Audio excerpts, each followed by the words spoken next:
Bon les copains, j'espère que ce premier épisode vous a plu. Il y en a pour tout le monde, j'ai l'impression. Donc il y a quelques petits points que j'ai mis de côté sur lesquels je voulais revenir. La vidéo sera pas longue. Euh, Premièrement, vous avez vu l'endroit. Donc l'endroit, on a été assez agréablement surpris. C'est la cité universitaire de Paris. Le campus est génial. Franchement, je savais pas qu'il y avait un spot comme ça dans Paris. Et j'aurais bien aimé le savoir plus tôt parce que j'y serais bien allé quand j'étais plus jeune. Je pense qu'on se sent bien productif là-bas. L'école est top. Le campus est vraiment magnifique. Il y a des rosiers de partout. Vraiment kiffé. Alors, on a découvert dans ce premier épisode un peu tous les profils, tous les caractères, tous les personnages qu'il y allait avoir dans le jeu. On a un peu de tout, c'est intéressant. Je trouve que le groupe est assez éclectique. J'étais agréablement surpris aussi. Je m'attendais honnêtement à voir que des jeunes de 20 ans que je connaissais pas. Alors qu'en fait, quand même des gens qui sont assez solides et posés, des parents, des gens avec une vie de famille tout à fait normale à côté. Et c'était vraiment une bonne surprise. Voilà, des profils de tout type, j'ai envie de dire avec des gens qui ont certainement dans leurs mains des stratégies différentes. On a pu voir Vivian qui sait déjà qu'il est dans une position un peu difficile et qui va chercher à éventuellement se faire bien avec les autres qui pourraient le protéger. On a profil Vincent qui est un personnage fort avec une grosse énergie, un gros charisme, qui lui rentre avec Marois et donc qui va pouvoir jouer sur un binôme sur lequel il peut se faire confiance. Et j'ai envie de dire ça, c'est un élément qui est assez fort. Alors pour rappel, pour ceux qui se souviennent et pour ceux qui regardaient à l'époque, mais quand moi j'étais rentré dans Secret, c'était quasiment en termes de stratégie de survie, la première chose à laquelle j'ai pensé, c'était de trouver quelqu'un en qui je pouvais faire 100% confiance. Et donc le jeu a fait que je me suis rapproché très vite de Daniela pour plein de raisons. Daniela, je t'embrasse, je pense à toi.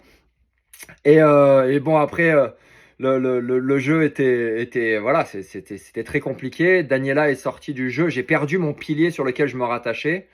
Et là, il y a Romain, en fait, qui venait de rentrer dans la maison, qui est devenu, lui, mon pilier.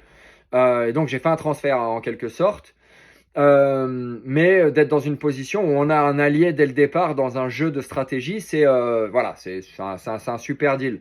Après, il y a Carla et Maïsan qui sont un peu dans la même config, hein. C'est des amis qui sont vraiment proches, qui peuvent se faire confiance, qui sont là. La plupart des jeunes, je les connaissais pas, hein, je vous le cache pas. À part Kim, on a un ami en commun très très proche, Kimi, voilà, qui fait partie de la famille en quelque sorte. Et, et puis Benoît, que je connaissais de l'époque de Secret. Voilà. Qu'est-ce que je voulais vous dire d'autre? Alors, le fleuve le plus long, et ça c'est intéressant, parce qu'il y a pas mal de débats en fait sur ça encore aujourd'hui. De ce que j'ai trouvé sur internet, c'est le Nil, ok, avec 6650 km à peu près, et l'Amazone est dans les 6400 et des brouettes. Après, j'ai envie de dire, c'est assez facile de faire mettre l'un ou l'autre en premier en fonction de comment on mesure et de comment on calcule les méandres d'un Nil. Mais tout ça pour dire que je trouvais que la question était intéressante et que je suis allé chercher un peu l'info pour être sûr d'avoir la réponse dans ma tête. Le Mississippi, loin derrière. Euh, bon, une petite punchline que j'ai adorée sur ce premier épisode. Bah, il y en avait pas mal, mais une qui m'a vraiment fait kiffer, c'est Vivian qui dit j'ai failli redoubler la maternelle.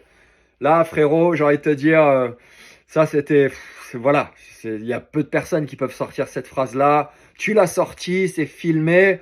Tes enfants, tes petits-enfants, je pense que tous les ans, il faut que tu leur en mettes une. Et d'ailleurs, je sais par la suite, on le découvrira ensemble, qu'il va y avoir grave de punchline que tu sors. Vivian, un dieu de la punchline. Ce jeune m'a fait rêver. Et voilà, j'ai une très belle relation aujourd'hui avec lui. Et je suis très content de l'émission grâce à laquelle j'ai pu le rencontrer. Euh, voilà, sinon, bah, vous avez vu, donc je suis rentré en équipe avec Julie. Alors en fait, pour vous expliquer un peu la config de comment on est rentré, nous, on a reçu pas mal de temps avant le début de l'émission, 10 sujets, 10 thèmes sur lesquels on a dû classer du premier au dernier en l'ordre de préférence ou où on se sent le plus fort.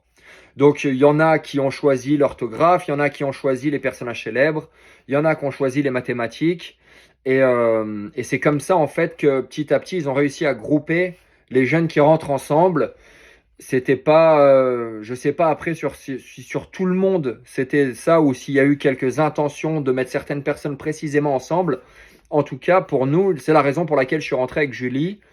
Julie et moi, on a tous les deux choisi logique. On a le cerveau qui fonctionne un peu de la même manière, même si je pense que le sien s'éteint beaucoup moins souvent que le mien, de ce que j'ai compris avec le temps.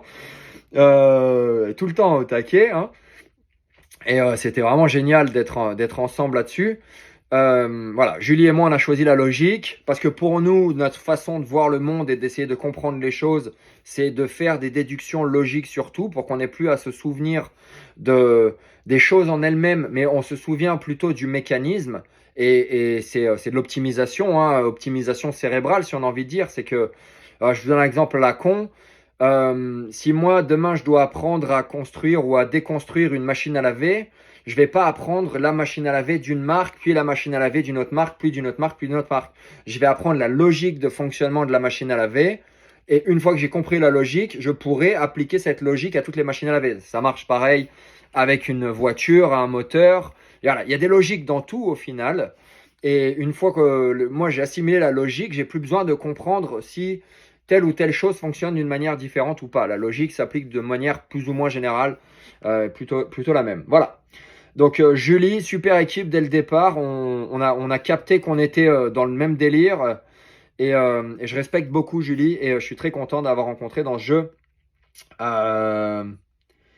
Aussi, la question du pilote. Alors, comme vous avez pu le voir, c'est une question un peu triquée et c'est sûr que c'était pas le style de question qu'on attendait. Mais ça nous permettait aussi de comprendre un petit peu plus la mécanique du jeu. On s'est dit qu'il va falloir être un petit peu plus subtil et de lire entre les lignes, que parfois les questions ne seront pas suffisamment explicites pour que la réponse soit dedans. Et vous le verrez au fur et à mesure, je vous spoil pas, mais je me suis fait un peu triquer là-dessus. Et ça m'a fait défaut. Quand la question c'est vous pilotez, moi j'ai pas entendu le vous, et donc j'ai pas trouvé la réponse du tout. J'ai aucune idée de la réponse, il y avait juste pas de logique. Et Julie, qui a eu un sens et une compréhension différente, un point de vue différent, a pu comprendre rapidement que si c'est vous qui pilotez, bah, automatiquement, c'est votre âge à vous. Bon voilà, ça bravo Julie, c'était top. Sinon, l'entrée de Solène et Bev, les deux ensemble, c'était du rêve. C'était deux jeunes que je connaissais pas non plus, avec qui aujourd'hui je communique un petit peu. Voilà, je pense que ça vous a fait rêver aussi.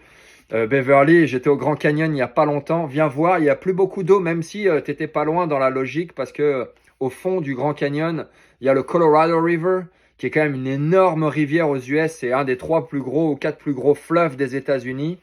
Et donc, ça peut faire des milliers de kilomètres faciles, mais c'est pas suffisant pour être le plus long. Et le canyon en lui-même n'en est pas un, mais bien joué quand même. Et voilà. J'ai pas grand chose de plus à vous raconter. Je suis déjà à pas mal de timing sur ma vidéo. Vous avez tous des trucs à faire. Moi aussi. Je suis content si vous avez passé un bon moment à regarder ce premier épisode. Demain, on fera un petit débrief de ce qui s'est passé. Si vous avez des questions, n'hésitez pas. Faites-moi des petits messages.